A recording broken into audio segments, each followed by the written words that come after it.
Assalamualaikum warahmatullahi wabarakatuh. Salam sejahtera untuk kita semua. Yang kami hormati Ibu Alvina Septiani SAP MSI selaku dosen pengampu mata kuliah Keuangan Publik. Sebelum memulai diskusi ini, perkenalkan kami dari kelompok 4 yang terdiri dari yang pertama saya Muhammad Alfiarido selaku moderator, yang kedua Delira Yufia Vinta, ketiga Muhammad Farhan Al-Abqori, yang keempat Salwa Aulia, yang kelima Arifan, yang keenam adalah Balkis Dwi Aleni. Baik, tanpa berlama-lama lagi, langsung saja kita ke materi pembahasan yang berjudul Anggaran Publik. Untuk materi yang pertama yaitu, boleh di slide, yaitu pengertian anggaran publik yang akan dibacakan oleh Balkis. Pada Balkis dipersilahkan.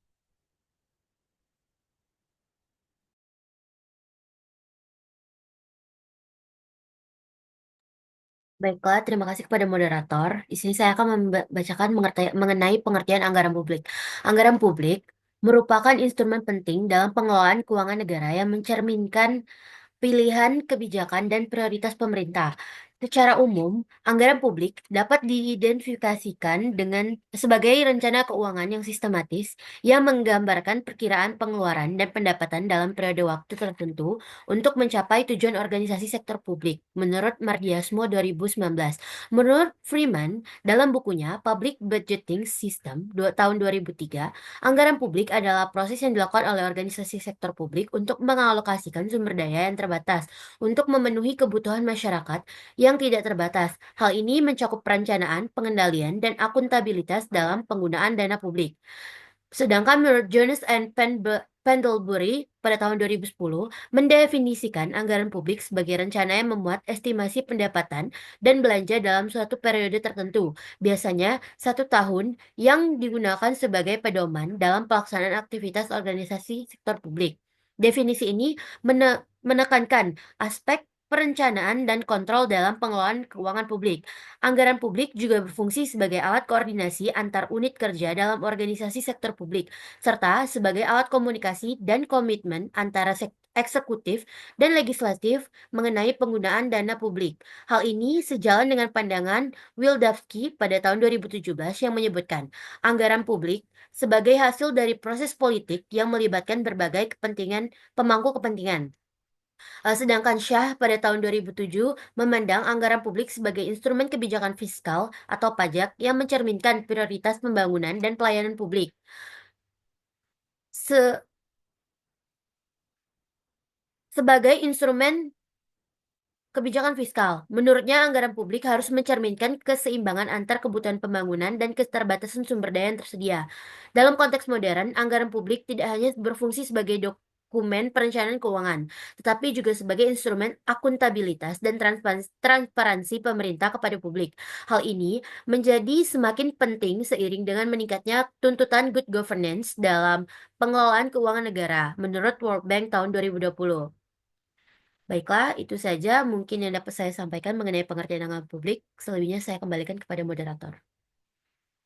Terima kasih Balkis. Untuk materi selanjutnya yaitu teori anggaran publik yang akan dibacakan oleh Salwa. Pada Salwa dipersilahkan.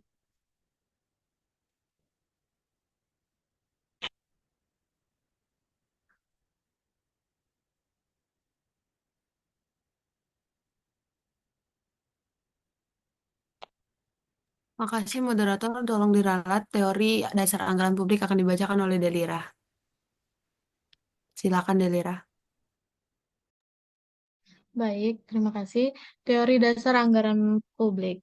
Teori dasar anggaran publik berakar pada berbagai disiplin ilmu, termasuk ilmu ekonomi, politik, dan administrasi publik. Salah satu teori fundamental adalah teori barang publik yang dikemukakan oleh Samuelson tahun 1954 yang menjelaskan bagaimana anggaran publik digunakan untuk menyediakan barang dan jasa yang tidak dapat disediakan secara efisien dan mekanisme pasar. Selanjutnya itu ada teori pilihan publik yang dikembangkan oleh Buchman dan Tulloch tahun 1962 yang memberikan kerangka analisis tentang bagaimana keputusan anggaran publik dibuat dalam konteks politik. Teori ini juga menjelaskan bahwa keputusan anggaran dipengaruhi oleh interaksi berbagai kepentingan dan proses politik.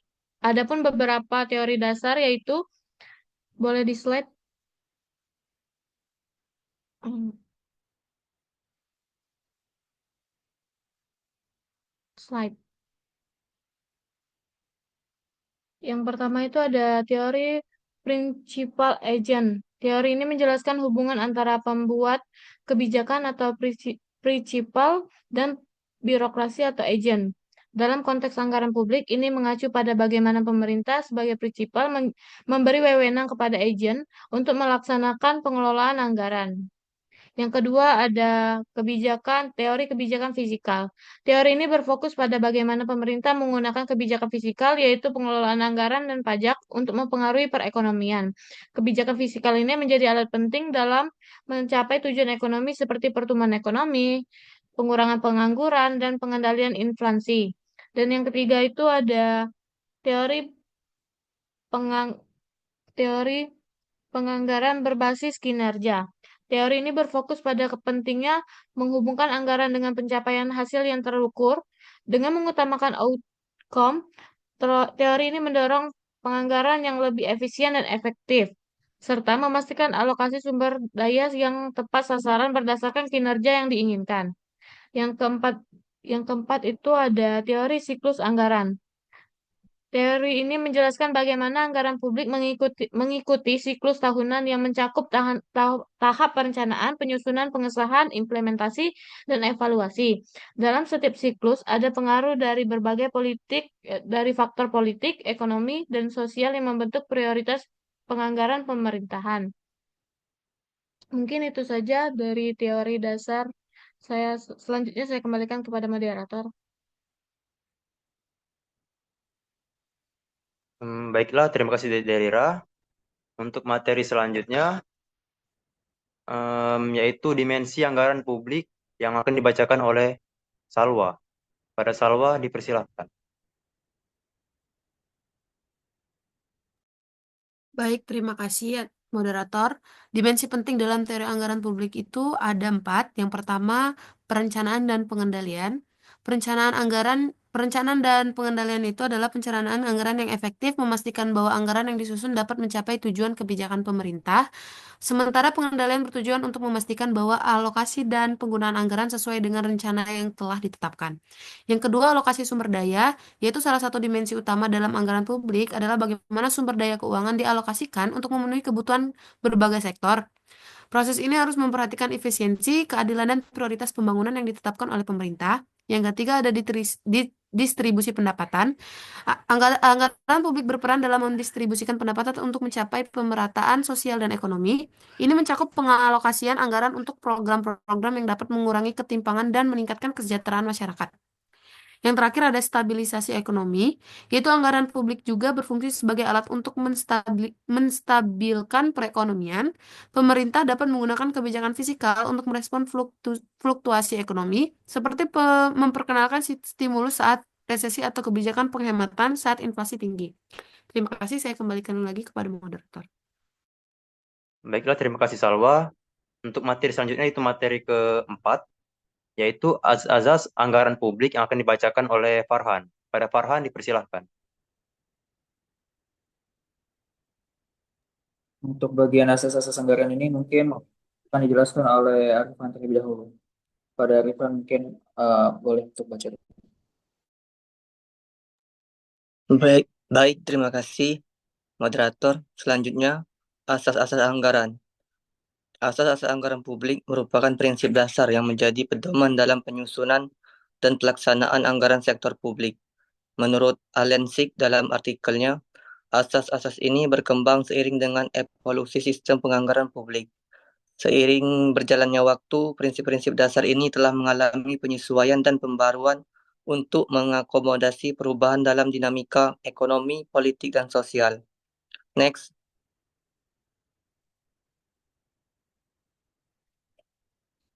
Selanjutnya, prinsip-prinsip utama dalam anggaran publik. Yang pertama itu ada asas universalitas. Asas ini mengharuskan seluruh sumber daya dan pengeluaran yang ada dalam anggaran untuk dicatat secara lengkap dan dalam satu dokumen anggaran. Tidak ada anggaran yang boleh disembunyikan atau tidak tercatat, sehingga seluruh kegiatan pemerintah dapat dipantau dan dipertanggungjawabkan secara transparan. Yang kedua, asas kesatuan. Prinsip ini menyatakan bahwa anggaran harus disusun sebagai satu kesatuan yang utuh dan tidak terpecah-pecah. Seluruh pengeluaran dan penerimaan negara harus digabungkan dalam satu dokumen anggaran untuk mempermudah pengawasan dan perencanaan keuangan negara secara menyeluruh. Itu saja dari saya. Selanjutnya akan dijelaskan oleh rekan saya.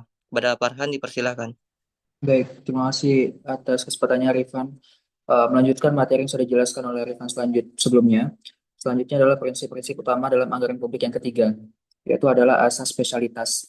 Asas spesialitas ini menetapkan bahwa anggaran harus merinci secara jelas tujuan dan alokasi dana untuk setiap program atau kegiatan.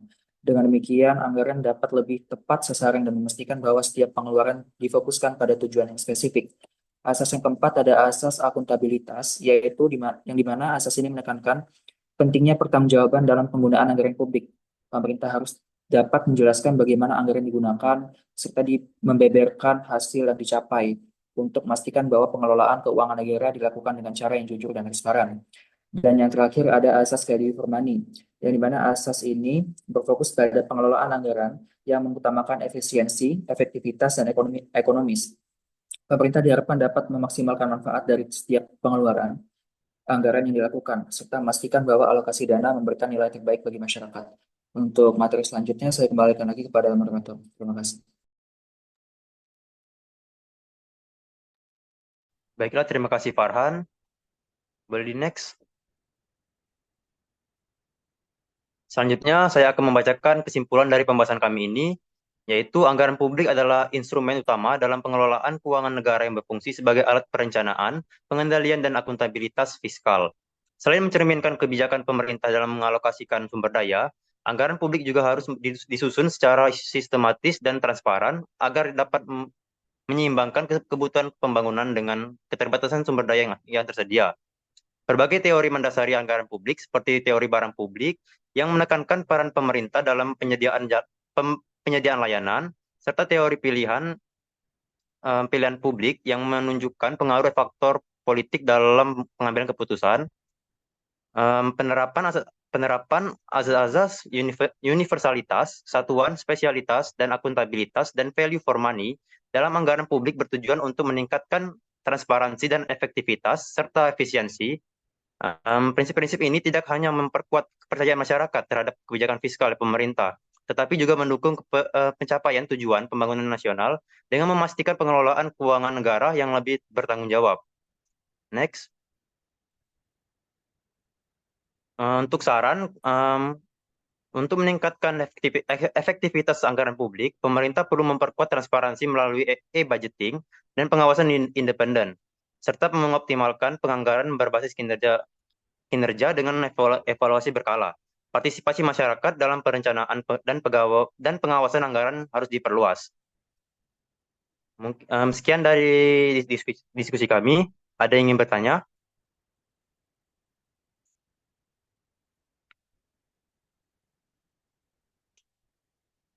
Baiklah, pada Reza, dipersilahkan. Baik, terima kasih atas kesempatannya moderator. Sebelumnya, perkenalkan nama saya Resa Winata dari kelompok 3 kelas L2.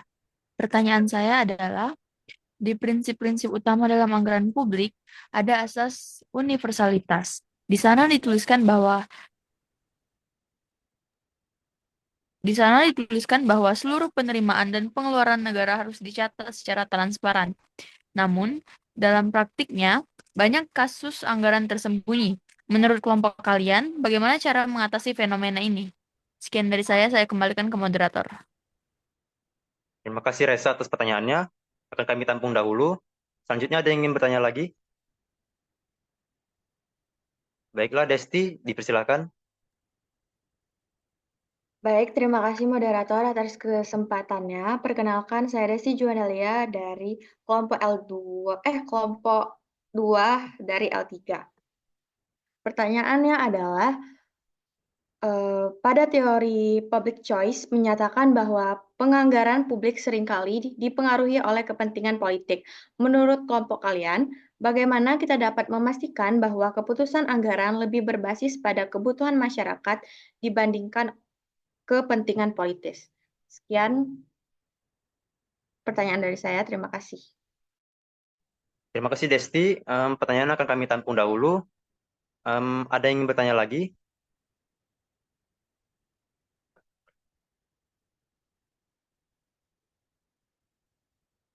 Em, Tidak ada. Mungkin sekian. Mungkin itu saja. Em, Kami akan mencari jawaban terlebih dahulu. Mohon ditunggu.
Baiklah, maaf menunggu lama.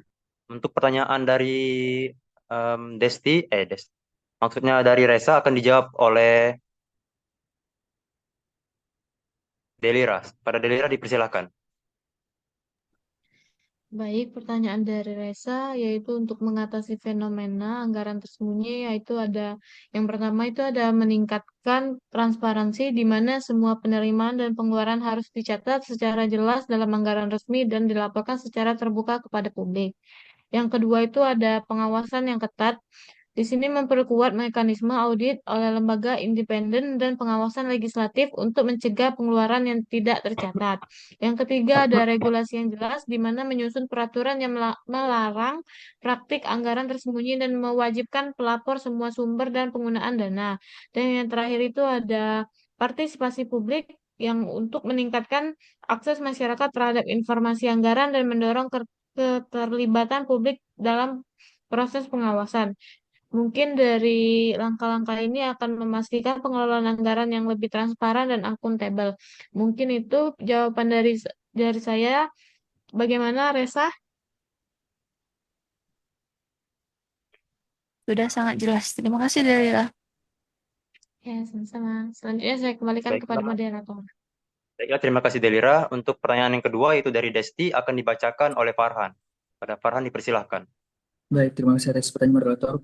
Jadi untuk memastikan keputusan anggaran yang lebih berbasis pada kebutuhan masyarakat dibandingkan dengan kepentingan politis, ada beberapa langkah yang dapat ditetapkan. Yang pertama ada transparansi dan akuntabilitas, yaitu pemerintah harus menyediakan akses terbuka terhadap informasi anggaran melalui publikasi rutin, audit independen, dan laporan berkala. Selanjutnya ada partisipasi publik, yaitu melibatkan masyarakat dalam proses penganggaran melalui musyawarah, perencanaan pembangunan, jejak jajak pendapat atau platform digital. Dan yang terakhir ada pendekatan berbasis data, yaitu menggunakan data dan analisis kebutuhan yang objektif dalam menyusun anggaran seperti survei kesejahteraan, statistik ekonomi, dan indikator pembangunan.